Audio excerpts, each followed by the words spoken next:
La start-up liégeoise Mabalise vient de remporter à Milan la mention spéciale du jury des Avant-Garde Awards 2026 pour ses étiquettes connectées biodégradables. Alors, il y a pas mal de notions derrière cette dernière phrase. Alors, c'est quoi une étiquette connectée?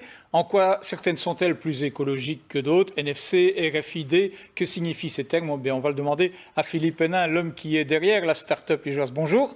Bonjour. Merci de nous avoir reçus. Bravo pour ce prix à Milan. Merci. Alors, expliquez-nous. Vous proposez, vous vendez des étiquettes connectées. C'est quoi une étiquette connectée? Parce qu'on en connaît tous dans notre quotidien, en fait. On en utilise tous les jours. On va parler de la technologie NFC, par exemple, que vous venez de citer.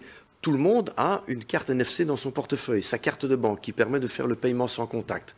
Ça, il y a une antenne, une carte NFC, quoi. Il y a une antenne NFC, si on utilise cette technologie. La technologie NFC est principalement utilisée dans le secteur bancaire pour le paiement sans contact, parce qu'elle est très sécurisée. Elle est utilisée dans l'expérience utilisateur. C'est également utilisé dans la lutte contre la contrefaçon. Je vois ici à l'image, par exemple, qu'on met des étiquettes RFID. Ça, c'est l'autre technologie. Voilà, ça, c'est l'autre technologie. Celle-là, elle est connue aussi de beaucoup de gens. C'est une technologie qui est arrivée sur le marché il y a 50, 60 ans. Okay. Les premiers antivols. Vous savez, quand on oublie de vous l'enlever, que vous passez dans le portique, que ça sonne. Voilà, c'était la technologie RFID. Et puis maintenant, voilà, on le voit sur la bouteille, voilà, ce genre de produit. Vous allez chez Zara, chez Decathlon, chez... Voilà, Decathlon, voilà, ça, c'est un système de caisse Decathlon. On met ses achats dedans. Voilà, et l'étiquette communique avec le système de caisse. Ça, c'est du RFID. C'est du RFID. Et ça, c'est ce que vous vendez. Mais vos étiquettes, elles sont aussi donc biodégradables, écologiques. Oui, elles sont biodégradables, compostables. Donc, vous pouvez les mettre dans votre compost au fond du jardin. C'est nouveau, ça? Oui, ça c'est quelque chose qui est entièrement nouveau. Il y a 2 ans qu'on a lancé le produit. Maintenant, il commence à prendre sa vitesse de croisière.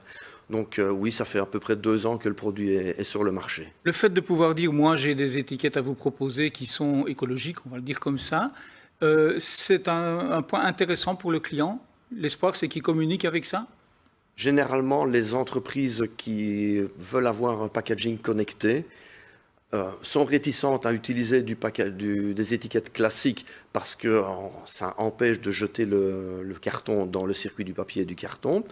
Donc, et souvent, elles ont une charte éthique. Elles disent, ben voilà, nous, on a un produit écologique, on a un produit qui respecte la nature. Et puis, si on vient mettre une étiquette qui est faite en plusieurs couches de différents plastiques, ça pose un problème.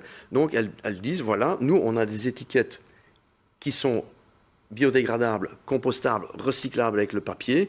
En général, elles communiquent dessus. Et c'est dans l'air du temps, à la fois le côté très digital et le côté écologique. Qui sont vos clients ? Alors, je ne peux pas vous citer de marque parce qu'on a profil de client, c'est pas la toute petite entreprise locale, j'imagine. Non, parce qu'en fait, on travaille principalement, mon cœur de cible, ce sont les industries qui utilisent du packaging papier et carton. Et j'utilise principalement le secteur de la cosmétique et le secteur du luxe. Demain, on va terminer par ça. Dans ce secteur-là, dans le monde des étiquettes connectées, il y a des choses qui arrivent et sur lesquelles vous travaillez déjà? Il y a des choses qui arrivent, on travaille déjà, il y a de la R&D qui se fait, parce qu'en fait, sur l'étiquette, il y a 0,2-0,3% de l'étiquette, c'est la puce électronique, et on travaille déjà sur des étiquettes qui n'auront plus cette puce électronique. Et qui sera remplacée par de l'encre. Ce qui est déjà le cas dans certaines. Pour nos étiquettes, toute la partie antenne, c'est de l'encre. Et il reste encore un petit point, 0,2%, 0,3% de l'étiquette. C'est une puce électronique. C'est la seule partie qui n'est pas 100% recyclable, mais qui est validée par les organismes de certification, tellement c'est minuscule. Et on travaille déjà pour faire disparaître cette infime petite partie de manière à ce que ça devienne du 100% recyclable au lieu du 99,5%. On vous souhaite quoi pour Mabalise et vous à court terme? Vous êtes le seul employé, enfin vous êtes le fondateur, CEO, employé, tout ce qu'on veut. Je suis tout le monde. On souhaite quoi brièvement, monsieur Hénin?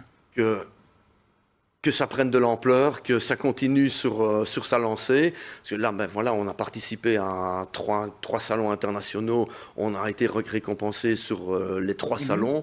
Donc ça veut dire qu'il y a une demande du marché qui est derrière. Et voilà, je pense que d'ici un an ou 2, on va encore entendre parler de Mabalise sur la place publique. Eh bien, peut-être qu'on vous réinvitera. Merci en tout cas d'avoir accepté notre invitation juste à votre retour de Milan. Merci.